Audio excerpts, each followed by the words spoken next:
Long de 33 mètres linéaires et d'une capacité de plus de 60 tonnes, ce pont construit dans le strict respect des normes est la concrétisation de la promesse faite par le chef de l'État, Félix-Antoine Tshisekedi Tshilombo, à la population de Tchela lors de sa campagne électorale en 2023. Cet ouvrage, réalisé grâce à l'ingéniosité de l'Office de route sur fonds propres du gouvernement central avec l'implication déterminante du gouverneur du Congo central grâce au Kwangama Swangi Bilolo dans sa matérialisation facilite désormais le trafic de populations et des marchandises, notamment les produits de première nécessité provenant des coins et recoins du territoire de Tchela, ce qui a réjoui la population. Pour Tchela, enlever ce pont, Tchela est enterré.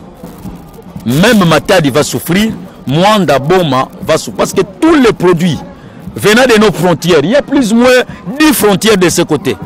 Et c'est ce pont ici qui aide à évacuer les produits de frontières venant de l'Angola et de Congo-Brazza pour acheminer à Kinshasa. Le pont est bien fait. C'est une haute qualité.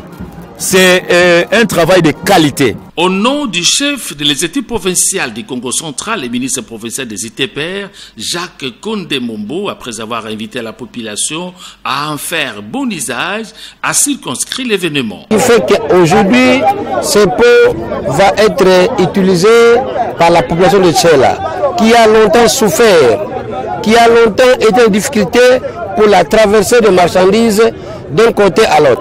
Pour réaliser avec les efforts, premièrement, du président de la République, accompagné par son Excellence, le gouverneur Grace Nkwanga Bilolo. Peu avant la cérémonie traditionnelle, tous les intervenants ont sollicité quelques travaux complémentaires pour la durabilité du pont, entre autres le curage de la rivière et les bétonnages à l'entrée comme à la sortie pour la sécurisation des passants. Ces travaux seront exécutés dans un bref délai, a promis l'envoyé spécial de l'autorité des provinces.